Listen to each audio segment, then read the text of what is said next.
This game is a world. A world of weird monsters, strange peoples, and fabulous treasures. It is certainly make-believe, yet it is so interesting, so challenging, so mind-unleashing that it comes near reality. This world is not complete. It needs organizers and adventurers to order and explore it. It needs you.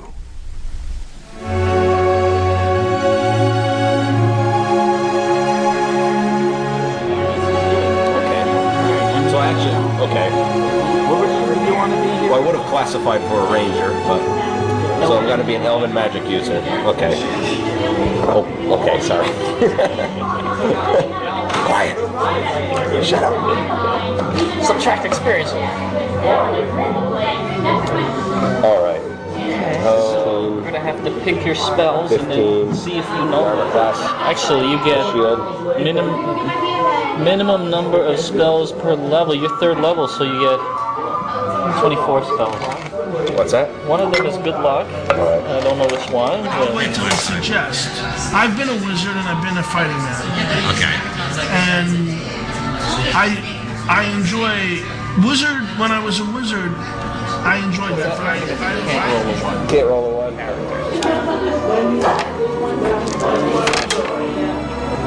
That is so cool.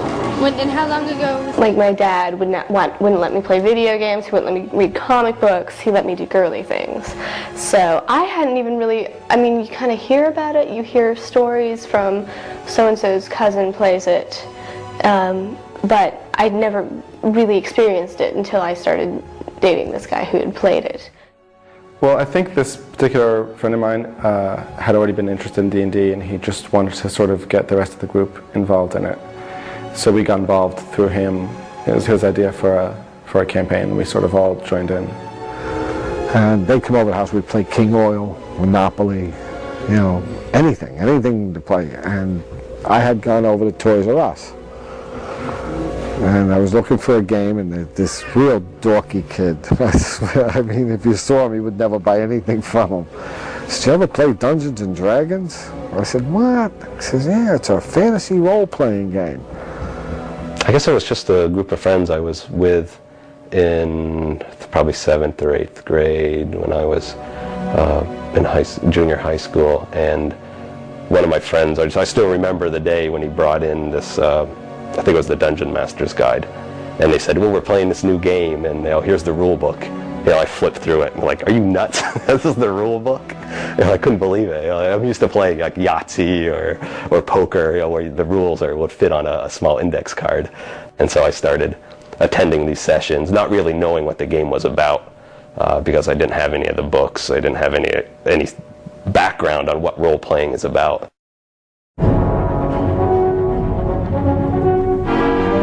Dungeons and Dragons is the unlikely descendant of European warfare. In the late 18th century, the Prussian military developed a system for simulating battlefield scenarios which could be used to train young officers in military tactics. This was known as Kriegspiel, or wargame. Markers on a tabletop map indicated troop positions, and dice were used to determine the outcome of the random elements of combat. A century later, British writer H.G. Wells, best known for classic science fiction stories like The Invisible Man and The Time Machine, introduced military wargaming to a wider audience by publishing a simplified version of the rules for use with toy soldiers. He called it Little Wars. The hobby eventually spread around the world, with various clubs publishing endless variations on the rules for simulating the combat of any era in the history of warfare. One such club was the Castles Crusades Society in Lake Geneva, Wisconsin, where two medieval-era wargamers, David Arneson and Gary Gygax, began to take their hobby in new directions. Rather than play the parts of generals commanding their troops, they specialized in playing the roles of individuals on the battlefield. And rather than confine themselves to the limits of historical accuracy, they expanded the milieu to include all the myth and magic of fantasy literature. They published out of Gygax's basement under the company name TSR and called the new game Dungeons and Dragons.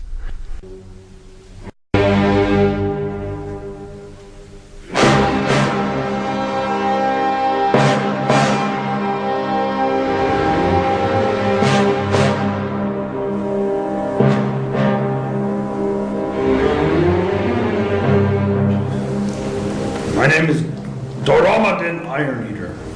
I am the nephew to Corinne, King of Undermountain, and I am the son of Gurm, High Priest of Undermountain, who are all now lying in their graves, who were drowned by the necromancer fiend. You hear some gas from the other men at arms. He wields now the Dagim, an artifact made of pure diamond, stolen from the depths of Undermountain. People will take on a persona of sort of an alter ego, which they call a character. Some people will basically just play themselves, like, you know, I'm Bob, I just play myself as if I were in this foreign world, you know, doing whatever I would do. And some people will take on an entire different personality. What is your name? I am Morgandy. I'm the god. You're a god? Guy. Oh, You know, you might have somebody who's really a person who's really outgoing and extroverted, and they might choose to play a really shy, sheltered person. So some of that, you know, is sort of exploring other personalities and ways of interacting with people. I have seen the end of the world, men slaughtered to the last number. I had to flee the most courageous of monsters. I seek to battle them and defeat them. This is a good question. I believe You and I have similar... the end of the earth is upon us. And one day, this will all be dust. I like to play the aggressive character, you know, because life is about being safe. You know, so when I get into a fantasy role, I want to be able to push the limits. I mean, that's the whole point behind these characters, is to be able to do things that you would not conceive of or even, you know, consider doing in your normal everyday life. I always considered myself kind of a wacko, so a misfit of society, so I relate to the half-orcs, you know? So I enjoy being a half-orc, you know, because when you play the game, you like to pretend, you know, you fall into this character. So for some reason, you know, some people like to be elves, some people want to be bards. Misfit. I don't know. Oh yeah, and then there's this little creature over here. What describe yourself? What do you look like to the viewers? Well, I'm like 3 feet, a little taller. I like to be a part of this community because I'm rather lonely. If we've gotten too into the characters, then we would, you know, lose sight of the actual game, and, like, you know, there are rules to this game and everything. But playing the character is the part that makes it fun. The ones that really go off the wall and really get into a character, that's scary. We had a guy named Steve that played in our game. Nicest guy you'd ever want to meet, but when he sat down to play, he played an elf and believed he was that elf. You can really piss off people, you know, but them getting pissed off is probably them getting mostly pissed off in character. You know, that's going to be their reaction to you. And then, you know, you'll go out, whatever, and have a beer or whatever. But I've seen people get upset. There's some people who are less mentally stable than others that play the game. So, and I've seen some guy get tackled before. I've seen I once had a guy who just took everything on the table and just completely threw everything off the table, picked up the table and threw it, then went over to the dungeon master, picked him up and threw him off of his chair. and everyone, and so yeah, he was kicked out of the game after that. But what's funny is he was kicked out and he came back 6 months later and we let him in. One player must serve as the dungeon master, the shaper of the fantasy world in which all the action will take place.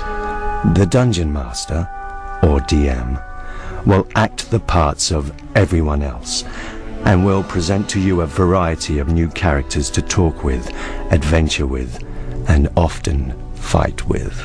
I think we should all refer to each other by character name, and there should be no talking amongst yourselves other than in character talking.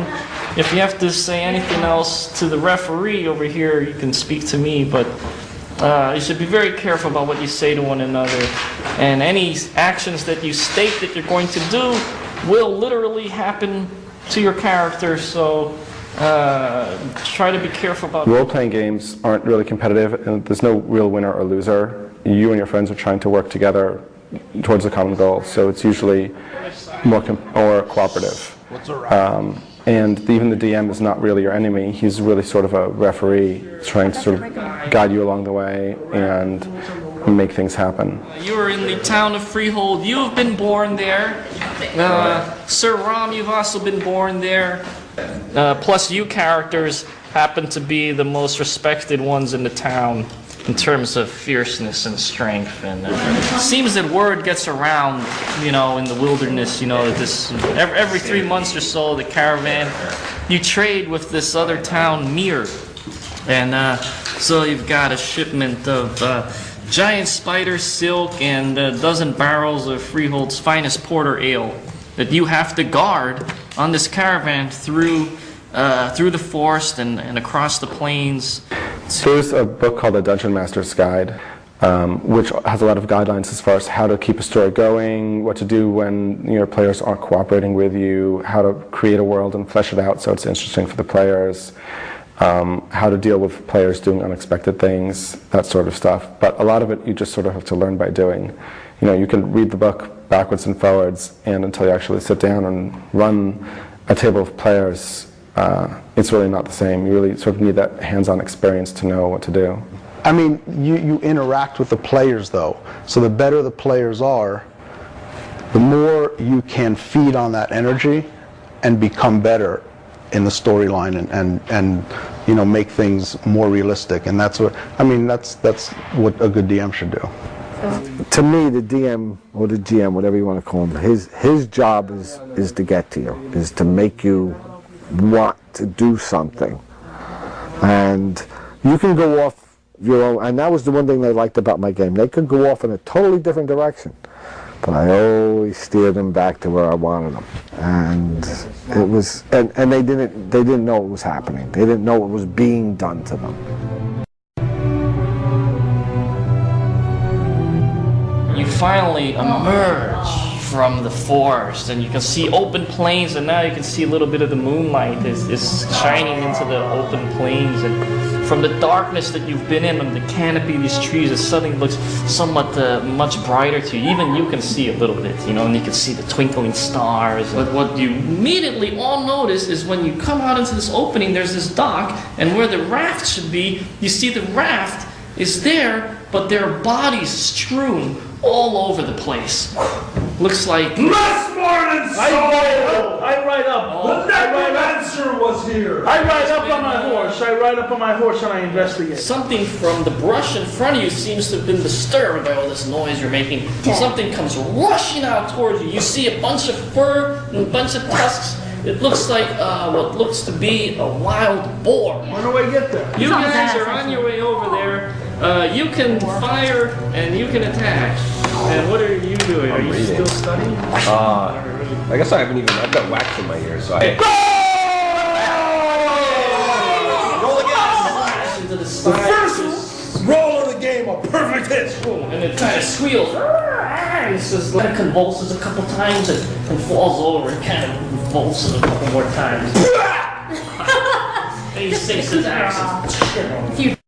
Blood spurts out, and you see now those little speckles of blood. There is a lot of tactics in D&D where position is important, and some of that actually does carry over from wargaming. D&D originally started out as a way to codify a set of rules for wargaming with individual pieces. This is, way back 30 years ago when the game first started. And then it evolved into more of a role-playing, story-based type of game. You roll this character and you attribute your numbers that you roll to how you're going to be in combat. So yeah, I think that does force you to be thinking about it a lot more. But it also depends on who you're playing with. I think, the people I play with, we're storytellers. So we want a big story. We want interesting plot twists. Battle, it happens when we have to do it. That's the beauty of this game. You see, everybody plays it different. Every group plays it differently. Depending on the group of people involved, it's a totally different game. Some are more combat-oriented, more precise, like how do you call it? I don't know. Strategic, right? Some are more strategically oriented. Others are more role-playing oriented. Right? Some people might sit around and talk for 6 hours and not do anything in the game. What, gutting a boar? Complete. I've gutted the boar, I've skinned it, I've quartered it, and I've divvied it up amongst the men of arms to carry. And now we're back on the way.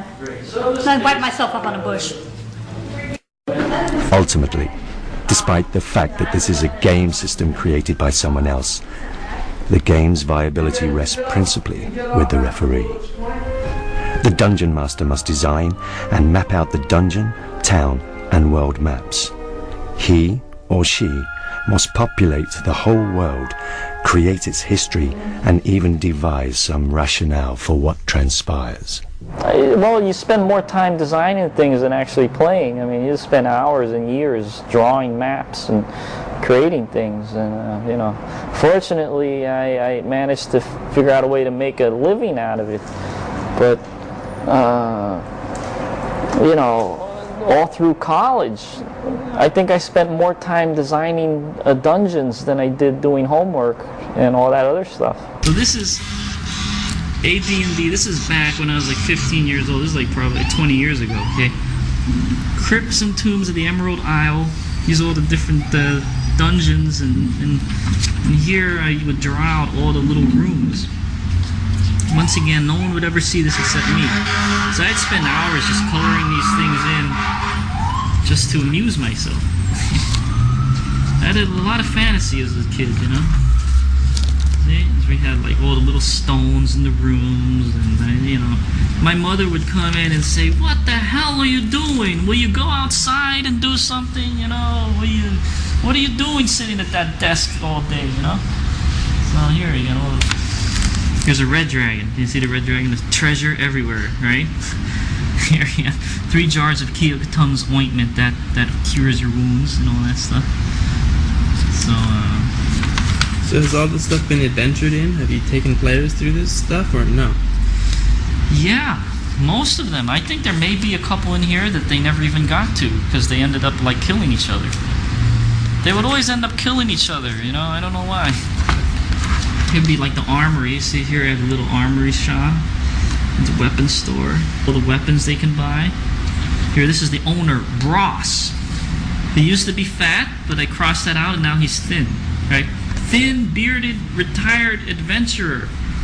Half-melted face from Dragon's Fire. So I would make these little notes to myself, so how I would describe him to people, Somebody else is doing the same stuff I'm doing here. They've got their books in their closet somewhere. Who knows what kinds of drawings they're doing. I used to draw out my own graph paper on 18 by 24-inch paper, which is nuts, 1/4-inch graph paper, and then just fill them from corner to corner with corridors and rooms, and even adding sheets of paper on top of each other to make multiple layers to the dungeon. So we got a ranger, a paladin, a magic user. So these are the people who kind of work. This is from 82 to 83. When I would play with one of my friends, Vincent. So there's kind of 3 of us who played, Kyle, Vincent, and myself. And these are some of the characters. Let's see. And they'd get married off they'd find wives and get married. So we'd make up the wife character sheets. There's I know. This is 81, and this is actually one of the, I think, the second group of characters we had. So I used to keep all these things, and then since they were getting married, we started creating dominant and recessive gene structures. So when you'd have children, then you kind of like roll 50-50 percentile to see what gene you'd get for the strength number, and then from there, then that's who they would play with afterward. They'd play with their. In my map, you see here we have the Canyon of the Gods. Now, I have that drawn out somewhere. I can't find it, but here there's waterfalls, here there's a city. You have to get up there, and there's a lot of, like, flying dragons around and stuff. And if you get really powerful, you could maybe tame a dragon, and that's the best way to fly around in the canyons. Here, Cobbletown. And here's another drawing I did. You see all the time I spent? This is like when I was in college, I love these old maps, like Italian maps and stuff. So I was copying this kind of design. Here's a castle, for instance. No one would actually see this map. I would just explain to people, okay, you go down a long corridor and then you get into a round room and you see barrels and sacks of flowers in the middle. There's a spiral staircase going down. I do all these illustrations to get me excited. This is all for me, to get me excited. So I'm looking at the map, all excited about the map, and that comes out hopefully in the game. Because instead of writing text to myself, I do little illustrations so that I can tell people, oh yeah, in this room there's a fountain with, this, and I'm looking at the map, I'm looking physically at the drawings. So I'm describing the drawing to them, but they are just imagining it in their head. So that's how I would play. Some people would make notes, but I'm not much of a text person. I'd basically just have a book turn it into a little book of contents and descriptions for all the different kind of maps that I would make here. And so for each section, I would just go into describing what's in each encounter or each room. Let's see. Yeah. The cleric's name was Telemina. The temple was established in 2403 of the Fourth Age. Telemina left mummies, zombies, and skeletons to guard the temple. He animated and turned them into the undead. The only way into the chamber is through the tunnel D, which leads to P. So there's the tunnel D, which probably goes... Where is P? For me, that's half the fun, is creating the map. That's like playing. Even when no one's around, you're drawing it, you're creating it, you're imagining it, you're fantasizing, you're being the architect of your world. You're creating all this stuff, and you're creating the ultimate world, your dream world, in your fantasy kind of world. You're creating it, and then people come in to your world and they bring it to life, and events happen that you never would have imagined were happening. So that's what's really great about it. Is imagine if you're an author, you create a book. And you invite some people over, and the characters in the book come to life and go on to courses of adventure that you never would have imagined. It's the most amazing thing, because you don't know what's going to happen in the game. It depends on what happens that night. I mean, you could have a city that burns down. You could create years building a city and then it burns down in the game. I mean, you don't know what's going to happen. Or someone builds a new city. Someone wants to build a castle. One city goes to war with another. I mean, all kinds of things can happen during the course of the game. Your world comes to life. So, it could be very consuming, I just came back from a convention on Memorial Day weekend in Ohio, and I'm going down to Virginia in a couple of weeks to play at a convention there. Part of it is that I'm involved in the Live in Greyhawk campaign, and there are a lot of conventions that offer adventures only available there. Like, I go to Ohio, I play adventures that are only available in Ohio. I can't play them in New York. He's asking us where we come from. We come from the water Greyhawk. Dangerous here. Big, move, thing. Basically, all the players in Live in Greyhawk play characters in the same setting, and it's divided into regions. Every part of the country represents a different area of the setting. So, for example, if you play in New York, you're playing in Q-Land, which is a fairly prosperous, large, well-organized kingdom. If you go down to DC, you're playing in the Duchy of Jeff, which is playing a country that's been overrun by giants, and they're fighting to reclaim their land from the enemy. And you can take the same character and play in either one. It looks up at him and it's going, oh, thank you so much. Thank you so much for getting me. You are my savior. Plus you get to play with people from all over the world. So you definitely get the feel of there's this huge, vast world of things going on. Whereas in a home campaign, it's pretty much just confined to you, what's going on around you, and the rest of the world tends not to be very well developed. Of any type, there's an annual event you should know about. The event is GenCon, America's premier convention and trade show. Celebrity guests, prizes, and trophies. It all adds up to 4 days of gaming you won't want to miss.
I was working as an illustrator at Fort Knox, Kentucky. After I got out of the Army, I got a job there as a civilian, and I was doing helicopters and tanks and soldiers and everything. And this guy, we hired a new guy, and he was playing this new game called Dungeons and Dragons, right? So he talked us into playing. I said, wow, that's a neat game, man. I've never seen a game like that, a role-playing game. And so he sent some of my samples into them to get work, maybe, because I thought I would. I said, you know, the art was pretty primitive looking, and I thought maybe they want that look. And I found out later that they didn't know what they were doing. They was just getting an artist down the street or somebody's uncle to do covers. You know, they didn't know, because they were young and it was selling so fast. They didn't know what to do. And it was a great time. We all got along. We all communicated. When the writers write a book, they would talk to us, you know, walk across the hall and discuss what the cover would look like for Dragonlance, all that stuff. We worked hand in hand with the writers. Dragonlance was the first novel that had ever been written to a game. I was working at TSR at the time with Margaret Weiss. She was a story editor and I was a game designer. I expected to be a game designer forever, actually. But we had started this project called Dragonlance, and it came out with a series of novels. We're supposed to have a series of novels. And one day Margaret came to me and said, we're the ones who understand this story. It's our story. These are our characters. We need to be the ones to write it. But really, developing novels off game sessions usually doesn't work, because if you're doing a plot line for a game, it tends to go up, down, up, down, up, down, up, down. Whereas the plot line for a novel goes up, steadily rising action to the climax, then falling action. You don't get that in a game. So if you're going to do a novel based on a game, you can use the characters, you can use your world, but don't depend on, you know, come up with your own plot. The books themselves were seen as an add-on to the role-playing product. And so the initial issue was how great of a role-playing game could we make, and oh yeah, we're going to do some novels. The interesting thing is that I think the company has made far more money with the novels now than they ever made off of the game. Magic missile in that sucker. Go ahead, magic missile this way too. Can I simply shoot it? Will that do no good anyway? 13 points of magic missile. Playing the game in college, I noticed that everyone kind of wanted to have their own unique, you know, dice, their own unique style. And because of that individualism, I think it spills over into the accessories that they use. They like to have something that no one else has. They like that unique aspect. And so we've sort of touched upon that, coming up with real, you know, exotic designs and shapes and colors we make a whole dice range out of semi-precious stones. To have a set of stone dice that were, mined from the earth and cut into dice is a pretty unique set. People will purchase dice for different situations in a game. If they're trying to roll to save themselves from a cataclysmic event, they have certain dice. If they're rolling to cause damage, they have certain dice. If a dice rolls too unlucky, people throw them away. It's a continually renewable product we have, because people will actually devise all sorts of ways to destroy unlucky dice. Melting them in microwaves, reducing them to bubble, a bubbling heap of slag. I've heard of people grinding them.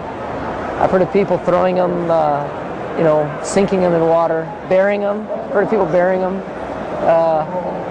Some people get pretty creative. No. He's gonna get. I don't want him to die. No, we need a red one for that. What is he? Red goblin one. Oh. When I first started playing, we didn't use any miniatures. It was all imagined in your head. The miniatures started to come into play because if you had like a big battle, let's say there's 6 of you playing, you have 6 people, you come into some cavern in the game, and maybe there's 50 kobolds, and you're like, well, hell, I don't know where I'm standing. You can't imagine it, and you're all imagining something different. So the dungeon master would have to say, okay, look, let's put your pieces, you'd have to where you're represented, kind of like chess. But that makes me feel like I'm playing a board game. I go with it because I can see how it helps them out, and it does help us out, kind of envisioning this. But in the same sense, we can't picture the walls. We can't picture the enemy because we have this cardboard cutouts in front of us. No, it helps see what your character looks like. It helps movement. If I say 50 orcs and goblins are walking across this field on my table, I've got 50 orcs and goblins coming at you.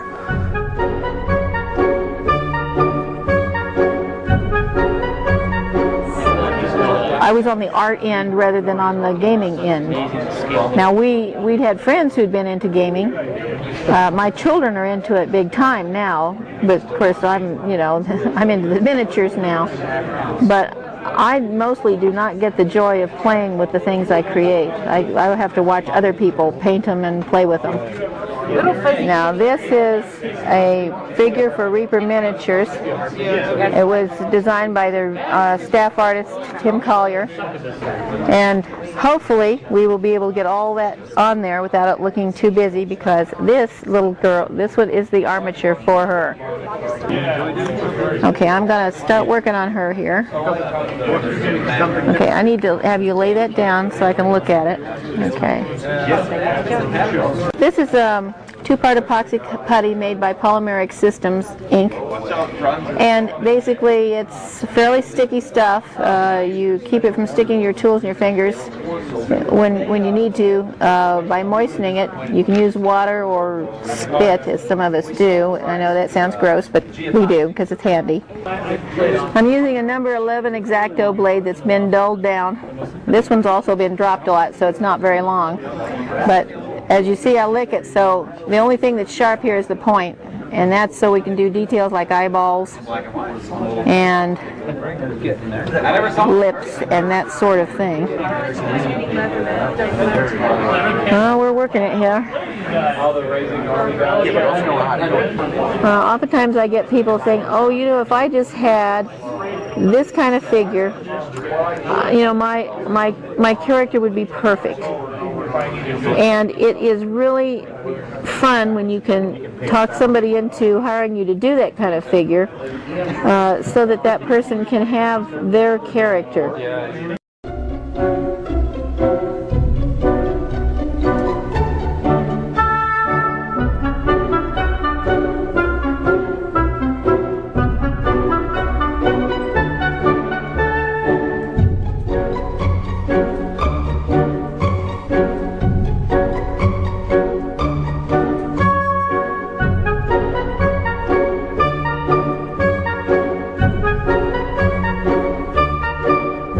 I painted like crap. Oh, it was horrible.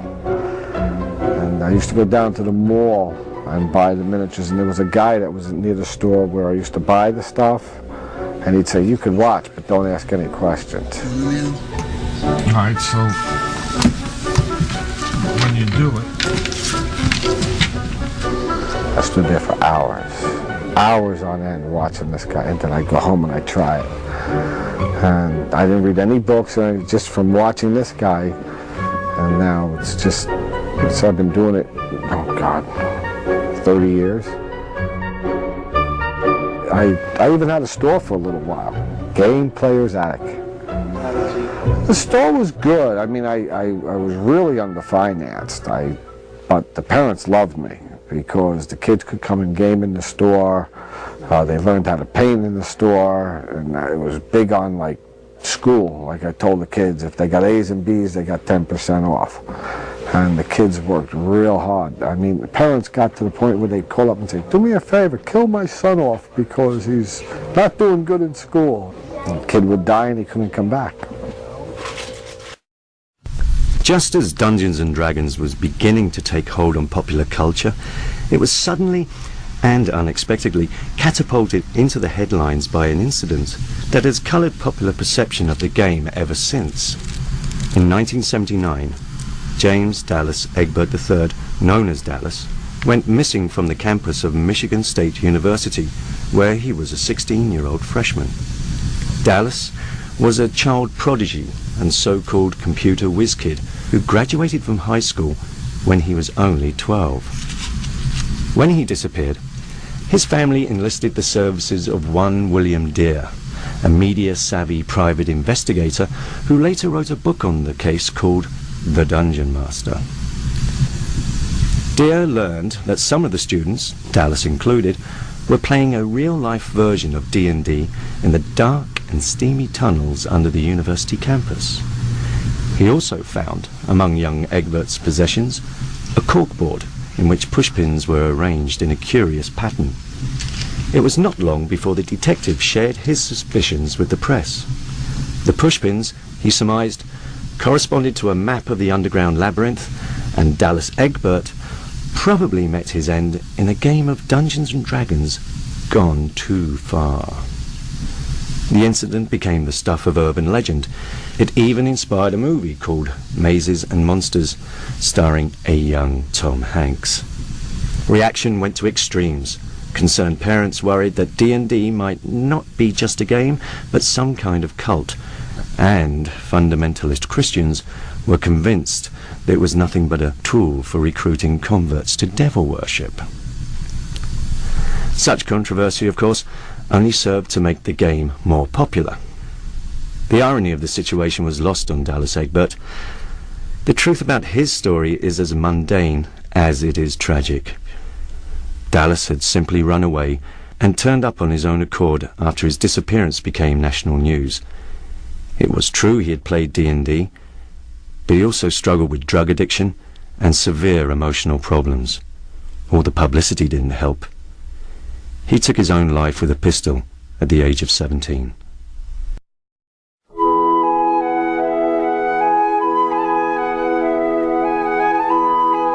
I have a drawing of my first character, my elf Enrin, who's a moon elf rogue, which was actually the drawing that started me on drawing PC characters and really started me drawing the whole fantasy thing, which I found is really my niche. And I have a picture of a lot of the people I played with.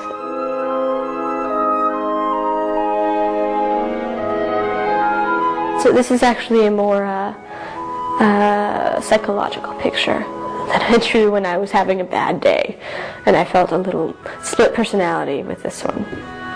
This is a dragon I drew one day. He's very angry. He's very fiery, and I think when I do draw him, he'll be red. And the next picture is something I'm working on. It's kind of inspired by The Tempest, because I've got this creature coming out of the tree, which the creature Ariel in Shakespeare's The Tempest is imprisoned in a tree. So it might be part of that, and I think it's more of a theme about temptation And because you've got this demon who's obviously very demonic looking, touching a girl on the head. A lot of people, I would say, but now these were adults. I got inside your head, and I'd screw with your head, and they'd get pissed at me. They really would. And I said, hey, I'm the DM. This is what a DM does, you know. I'm impartial. I could care less whether you live or die. I had a girl where she played a paladin, and everybody had to write a history about their characters. So she decided that her sister had left home, and she was out looking for her sister, and this was the whole quest and everything, and I threw them into a dungeon of their worst fears, and she walked into this room and all the family emblems and everything are turned upside down, you know. So who comes walking out from behind this altar but her sister, and her sister's a black paladin. Well, she wouldn't fight her sister, but she was too afraid to pray to the gods. So with this, the angel of death came and said, okay, you're not going to kill your sister, and you're not going to, you know, take faith in your gods. I'm taking you to hell. So instead of taking her, he took her soul. Took her to hell, and every demon in hell had its way with her. So now she comes back, and I says, you're filth, you're dirt. No one wants to look at you. And every once in a while I brought out the figure of the angel of death, and she freaked. At the end of the game, she turned and said, I can't do this anymore, Bob. She says, you got inside my head too deep. So I said, oh, yeah, but she said it was too much for her. And other people I did worse to. Worse. Most people, when they're playing an evil character, will really get into it and sort of revel in all the bad things that the character will do. And sometimes it's a question of where to draw the line. I mean, it's, you know, going around in character, stealing people's stuff is not really that big a deal. But when you start getting into, like, you know, murder and pillaging and, you know, all sorts of destruction, that can get uncomfortable for some people, which is why evil characters can be difficult to deal with. But if you have a good set of players who are really into role-playing and know, you know, they know where not to step over the line, and they know that what they're doing is just a game and that they're not going to take it personally, it can be very liberating to have a character who will do anything at all to accomplish his goals. And he'll murder people, he'll, you know, summon great evil gods and, you know, destroy entire villages and so forth. Your personality's left outside the game. You play a character personality, okay? If you're playing a thief and somebody gets something you want, you can talk to him and try to get it from him, or walk up behind him and slit his throat. I don't care, okay? But the kid whose throat he slits can't come back with another character and have revenge on him. It's a different character, it's a different person. You know, it's just a game. I think if there is any fault in D&D, it is that it has no ethos, espouses no ethic. Everything that I have written has dealt with mythological concepts of good and evil. And I like to think touches on the same sorts of mythologies that are talked about in Joseph Campbell's work, for example. These are the kind of questions of good and evil and ethics that mythology has taught us down through the ages. So if there's any problem with Dungeons and Dragons per se, I think it's that as a game itself, it tries to espouse no ethic at all. When in fact it is such a great tool for teaching ethics, that a great opportunity is lost in that.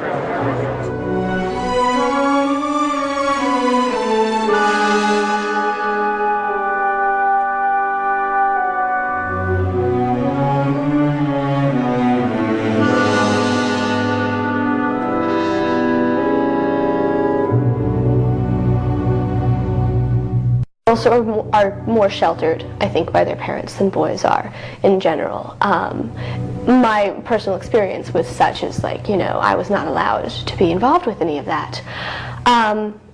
All the girls I know who play it because their boyfriends, their husbands, somebody, you know, they were attached to plays it. They've never discovered it on their own.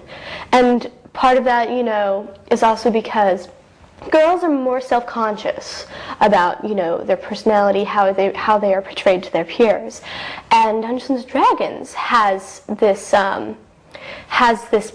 you know, it's a picture of itself that only nerds play this game. This is a game for people who are socially unacceptable, for people who have, you know, no lives, geeks, chess club people, you know, things like that. And so girls are very hesitant to get involved with that because they think about, what are people going to think of me if I play this game? We don't think about something like that being fun until we get attached to somebody, we make friends with somebody who's very into this, and then, you know, we think, oh, well, I could try this too.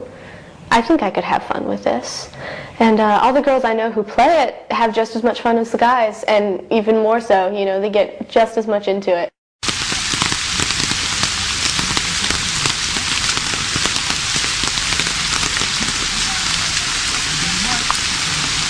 Try to catch up a little. Okay. I'm following you. Okay.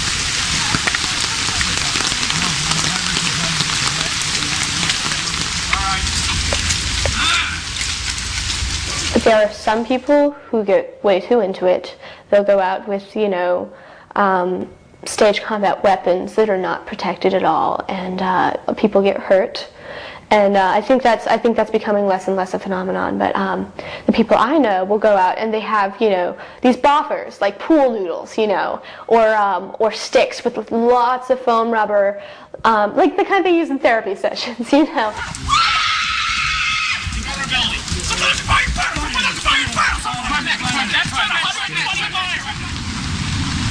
I was doing tabletop role-playing, and a friend of mine went ahead and convinced me to come down to an event actually at this camp to see it and see how I would like it.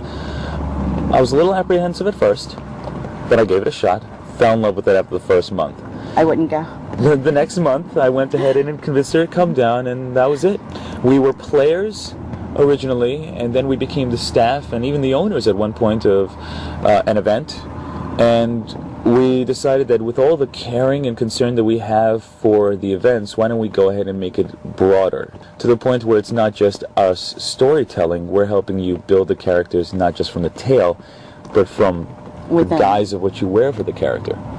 Could you show me an example of a boffer weapon? Well, a person came to me actually with the want and desire to have a weapon that looks like the sword from Vampire Hunter D. So this is actually still in construction, but by the time we're done, we're going to actually have glow-in-the-dark symbols crawling up the entire blade, so that not only during the day will the sword look beautiful, it'll even look more beautiful during night. And as you can see, we do like custom work, all the way from the hilt all the way to the tip of the sword. But this is another example. Somebody wants to have a handheld mace. Anything that a person wants, their desire, their vision, we have the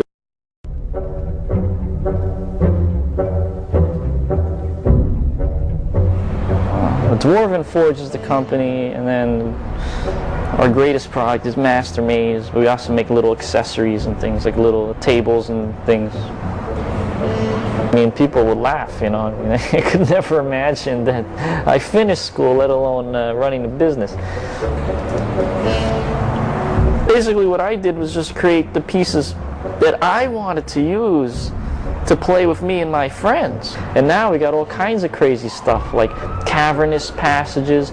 We even have a trap set. We have little mechanisms that have little spiky things fall down and swing at you and things like that. You know, secret revolving doors and portcullises. And now it's just like I've got like 80 different pieces. You know, I mean, it's just growing and growing.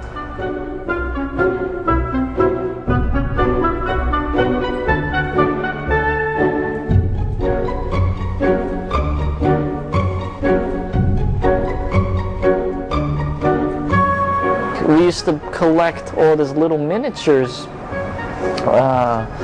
by you know, these sculptors like Tom Meyer and Sandra Garrity, and we were to collect these wonderful little miniatures and then paint them. After a while, it got to be like you'd have hundreds of these little figures that you painted, but there was nothing really good to put them in. So you get these nice three-dimensional figures painted up, and then you put them on graph paper and take a magic marker and draw a cave and say, yeah, this is the cave you're in. And everyone say, oh yeah, okay, I can imagine this cave maybe, you know. And when I was a little kid, you know, I was a big fan of Lego and all this other things. So it was kind of a combination of all the ideas of things that I'd imagined and created, and said, you know, we'll make the ultimate piece. We'll put felt on the bottom, just like those fine chess pieces. You move them around, you know, they always have felt. That's like quality, you know.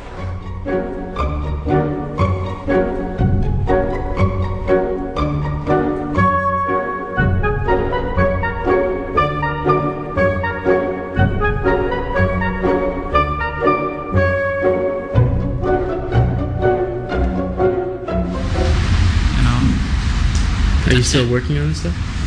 You're still building this world? No, I stopped a long time ago. You know, that's it. You know, I haven't played in a long time. I play other people's worlds because I have no time to do this. I'm building this stuff now to make a living. I have to make a living. When I was younger, I didn't have to make a living. So all this time to fantasize. Now I have to make a living. So at least I'm still somewhat doing something creative here. And so I'm still sort of having fun with this. But my dream is that maybe one day I'll retire and then I can get back to designing more worlds when I'm old and retired, you know? And I'll have, all I know is that I'm gonna have so many dungeon pieces, I'll be able to build my world like no one else will be able to do. I mean, I have so much. I can build like rooms and rooms full of dungeons, you know? So that's the secret plan. That's what people don't understand, you see, is that this is all just so that when I retire, I can have all the dungeon pieces I need to play my game, see? I kill now! And so you hear something coming up the stairs from below pretty fast. Do I sense evil? Oh, and it sounds like whatever it is, it's pretty heavy because it's shaking the whole thing as it comes How up. much time do we have? Get away from the hole, now, dwarf. I'm gonna do a web spell. Yeah, that's what informed me as an artist, was looking and being inspired by these games. I couldn't render like like Larry Elmore or Keith Parkinson or Clyde Caldwell, those guys I would see on Dragon, but at least I can make a map. And then I started drawing the characters involved in my stories and my friends' stories, and that obviously led to, in a way, to where I am now as a book cover and fantasy illustrator. And actually, I'm contributing now back to the field I love. That helped inspire me and make me who I am. And I realized, you know, some jobs you don't get all the money you want for them, but you want to do them. You should do them because of what they represent and who they also can influence. You know, who's going to see these covers and be inspired a little bit. It's good to know that people think like that. That not everybody has, you know, not all the girls have to play with Barbies, and not all the guys have to play with toy cars. You know, sometimes you can make up your own fun and your own existence, which that really drew me, and I still go by that. It's a great way to live. You know, to play a game and actively use your mind like the entire time, plus there are, you know, every single version that comes out, there are hundreds and hundreds of books, modules and things written and worlds and everything. So, you know, there's just so much information that you can like go out and read about and learn and try to like use it, incorporate it. And it's very, actually takes a great deal of stamina and it's time consuming. So it's not something I do very often anymore. What I've learned from D&D as far as how it applies to real life, I think is mostly about how to interact with other people. I've met a lot of people playing D&D. I've, you know, traveled to conventions sometimes and meet people there that, you know, people from North Carolina or Ohio or Canada. And I guess a lot of what I've learned is sort of, you know, it may sound strange to say that I learned how to meet people, but within that setting. It's like if you go to a play, you want to see the people there. You don't want to like watch a play online. You want to participate in it. You want to be there. You want to sit around and laugh together. I mean, it's a very sociable game. I think more people should play it. I think more, I mean, get a good GM, a good DM, And I could sit here with 50 people and keep that 50 people enticed for hours, and have them going against each other and having a good time, and no one's going to get up from that table except to go to the bathroom, and even then they won't want to get up because they're not going to want to see what they're going to miss. Dungeons and Dragons certainly has great entertainment value, but I think that it has, at the same time, a great opportunity to teach people who they should be, and to help people, especially young people, to work out problems in a positive problem-solving environment, and one that's a non-destructive environment. The bastard. There. 14. You hit him with your, oh my god. Your super strength. He takes out from his back, right before this creature comes out, this 6-foot-long two-handed sword. You're like, oh my god, and the gigantic guy of a man just whacks into him. I love to roll my damage. I love rolling damage with my two-handed sword. Smoke him. Oh! 21 points. 21 points. That was not a glancing wound. He comes up with his, and he raises his club to hit you, and you go, "Hurrah!" You go right through his arm and into his side. His arm falls to the ground. He goes, I could say that it can be taken to the level of art. If you're a really good dungeon master, I could say it's like being an actor in a play. If you want to call actors artists, you know, you could be that good, because some of these guys are really great. It takes a lot of storytelling skills, a lot of creativity. The group itself, if everybody is really taking it to another level, it could be a really performance, you know. So, yeah, I could say that. Maybe I could fit in there somewhere.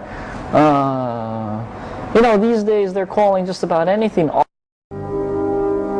Some characters will meet their doom. Some will eventually retire in favor of a new character. But playing well is a reward unto itself. And old characters are often remembered with fondness and pride as well. My full and complete name is Ernest Gary Gygax, pronounced in Switzerland Gygax. It comes from the Greek word gigantus for giant, because family legend says that we're all descendants of Goliath. I get many fan letters saying how it's taught them, many things, improve, just the reading, interpersonal, communications. It's encouraged people to get into all sorts of, higher learning. And the main thing is, though, is wow, what great times I had. I'll never forget them. Magical worlds have a strange way of differing. But while yours may not be quite the same as the one described here, it is ripe for adventure and plunder. Cleverness and imagination, along with a bit of luck, will always prevail, won't they? You've signed everything, but I just want to thank you again for 15 years of the best times I've ever had. Thank you very much.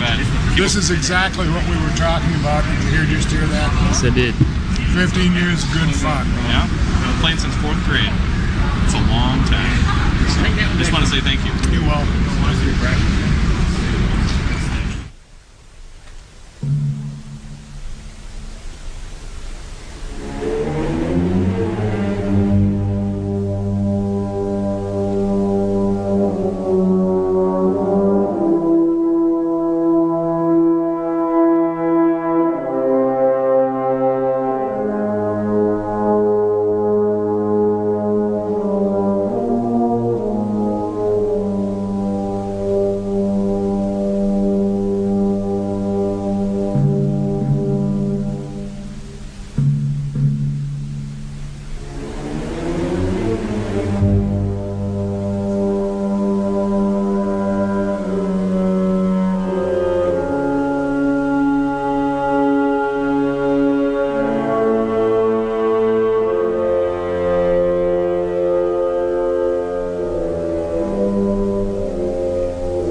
It comes from the Greek word gigantus, for giant, because family legend says that we're all descendants of Goliath. So yes, after David cruelly slew our heroic ancestor, they ran away and ran to the islands in the Mediterranean, Crete and Eos, and then ended up in Thessalonica. 4 of the brothers, Gygax, I don't know what they're probably called, Gigantus then, got permission to sail through the Mediterranean out beyond the Pillars of Hercules. They sailed all the way around the coast of Europe and to northward and then eastward, shipwrecked in the Skagerrak. Managed to get back overland, and on the way back to Macedonia, they spotted the Swiss mountains and said, whoa, we'd like to live there. So the king of Macedonia gave them permission to move their families into the mountains. Then the story goes that as they were into the mountains, they said, oh, look, there's even nicer land over here to the west. And they started to move down, but lots of soldiers in red were coming and conquering the land, so they moved back. And so they're into the Bern, what's now Canton Bern. So the family hit Switzerland, according to family legend, around the time of Julius Caesar. Well, it's adventures in the blood. That's right. My next door neighbors were the Rashes. They lived very close to the house in Lake Geneva. And John Rash was a boy my age, a few months younger. And his older brother Jim was 7 years older than John and I. And Jim got rheumatic fever and had to be in bed, and so he got bored. And of course, John and I and Don Kay would be coming over and to play, cops and robbers or whatever. And he said, no, that isn't the way to do it. Here, what you need to do is, what's your name? And so he had us fill out. He had printed up little ID cards, and we had old wallets and hats. We had some, if we were playing private detectives particularly, old fedoras to wear, and model guns and holsters, and there was money. And I never forget the money, because it was huge stacks of money. It looked quite good, but it said worth $1 at the turkey auction sometime in 1938 it was, or in the 30s, not 38.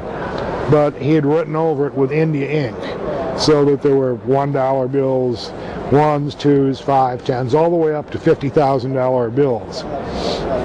And of course, costume jewelry, so that if we were robbers, you'd get the money, and if otherwise we get paid when we had to do things like it. If we were going to go to the saloon, you'd have to buy your drink, or you're buying dinner, and you'd get paid. We'd play crime photographers sometimes with cameras. I remember I got in big trouble because I sold the same photograph to 2 newspapers. And they said, so he was pretty cruel. If you did something and got thrown in jail, or you got shot and killed, you would go home. Say, so we were very careful. It was no bang. You thought before you drew your weapon or did something silly. Well, it was all pretty silly, really. We call it, realistic gaming. That's great. It was just so much fun. Down the road then? Oh, that was, I really forgot about it until after role playing, and somebody said, well, where did the idea come from? And I got to thinking about it, and I said, well, Jim Rash was probably, because he was the first game master that I know of.